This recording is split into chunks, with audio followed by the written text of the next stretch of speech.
मानव व रिया मुंबई शहर में एक ही ऑफिस में काम करते थे। कुछ ही दिनों में दोनों की दोस्ती हुई।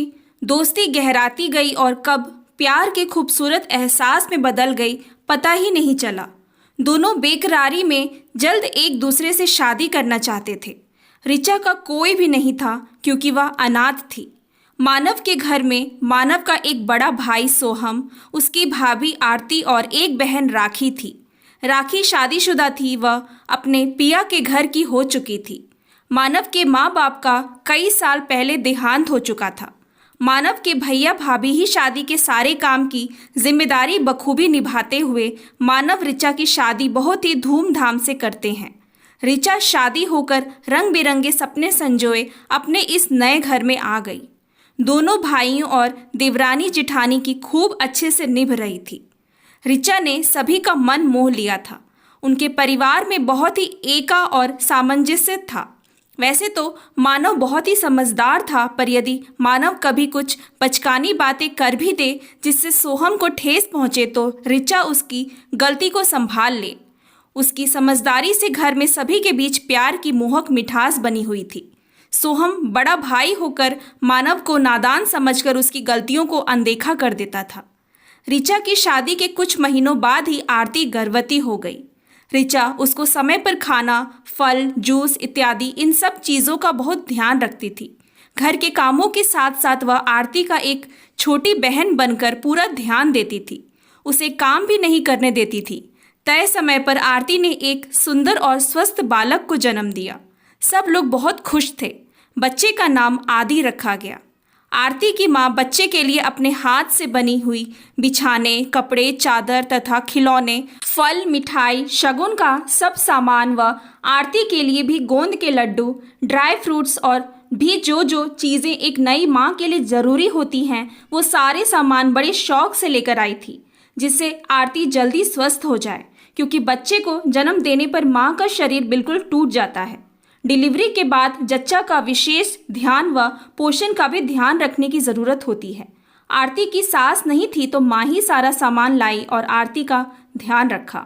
ऋचा ने भी टाइम टाइम से पौष्टिक खाना खिलाकर अपनी जिठानी आरती को 15-20 दिन में ही बिल्कुल स्वस्थ कर दिया। अब आरती पहले जैसी हष्ट पुष्ट हो गई। ऋचा दिन भर मासूम आदि को लिए लिए घूमे, उसको खिलाए, नहलाए, रोए तो उसको चुप कराए, उसका पूरा ख्याल रखती थी। समय कब बीत गया पता ही नहीं चला। आदि 1 साल का हो गया। ऋचा से वह बहुत घुल मिल गया था। एक दिन पता चला कि ऋचा के भी पैर भारी हैं, वह माँ बनने वाली है। घर में तो सबकी खुशी का ठिकाना नहीं था। मानव तो बहुत ही खुश था। आरती बच्चे के कामों की वजह से ऋचा का ज़्यादा ध्यान नहीं रख पाती थी। ऋचा अपना ध्यान खुद रखती व मानव भी उसका ध्यान रखता था। धीरे धीरे ऋचा की डिलीवरी का समय करीब आता जा रहा था। आरती का बच्चा छोटा होने से ननद राखी डिलीवरी के 1 हफ्ते पहले ऋचा की देखभाल करने के इरादे से आ गई। ऋचा की डिलीवरी नॉर्मल हुई। फूल से बेटी को जन्म दिया था ऋचा ने। सब घर में बहुत हर्षित थे। अब सास तो थी नहीं ऋचा की। ऋचा मन में सोच रही थी कि मेरा तो मायका ही नहीं है, बेटी तथा मेरे लिए बड़े शौक से कौन वो सारे उपहार लाएगा। यही बात सोचकर थोड़ा उदास थी। तभी आरती ने नज़र ऋचा पर पड़ी। उसको देखकर आरती ने पूछा, क्या हुआ, तुम बेटी होने से दुखी हो क्या? अरे नहीं दीदी, ऐसी बात नहीं, मुझे तो बेटी की ही चाह थी। एक बेटा है तो आदि, कहकर ऋचा मुस्कुरा दी।